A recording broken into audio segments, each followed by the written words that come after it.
like the camaraderie with you guys changed over the last couple of weeks? It feels like you guys you've always been a tight group, but it feels like maybe a little bit closer right now. Yeah, I just think guys are, everybody's like just in a good space, mentally, physically.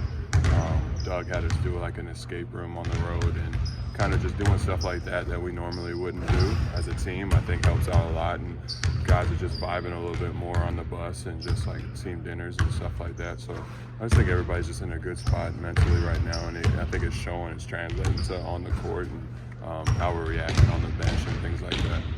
For you, kind of, is it kind of coincide with your own individual success too, which is kind of the road that you've had this season?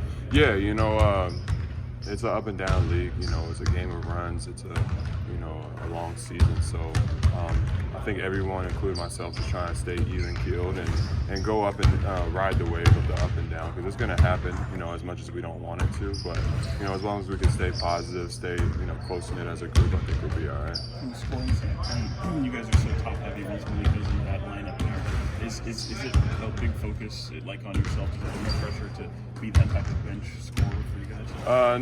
Not any more pressure. I think the coaches, Doug has done a good job with the rotations and keeping them consistent, so we know what guys are going to be on the court at what time, and guys can kind of fall into their role and fill in the space where they're needed. And for myself personally, it's pretty much been the same regardless, which is step in, take shots, take open shots, and try to make them, and try to make plays, and just play hard in general. So I think for myself personally, just continuing to have that mindset of if I'm open, or if a guy doesn't have his hand up, that the team, the coaches, and myself want to shoot the ball, so I just got the team to do that.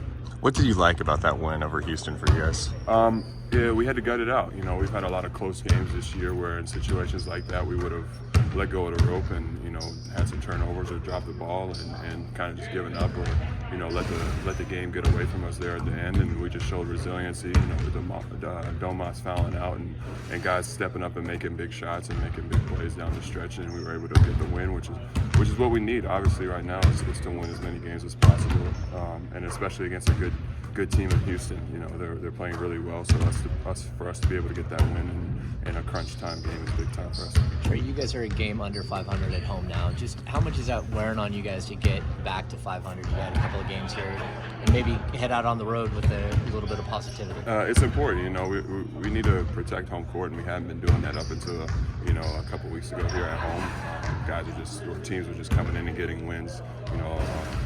Not easily, but pretty much handed to them. So it's a big step for us as a team, and Doug has put a lot of emphasis on us protecting home court and stepping up and providing a good team for these fans that have been around for a long time. So it's important for us to continue to win at home. You get the sense they're always pretty great out there, but the atmosphere is great, especially they're taking legs to the turnaround. Yeah, for sure. I think they can sense the energy, the switch, just the effort from the team overall. I think they can sense that, and they're showing up as they always do as great fans. But I think it's a little bit extra now. Thanks, sir. Appreciate it.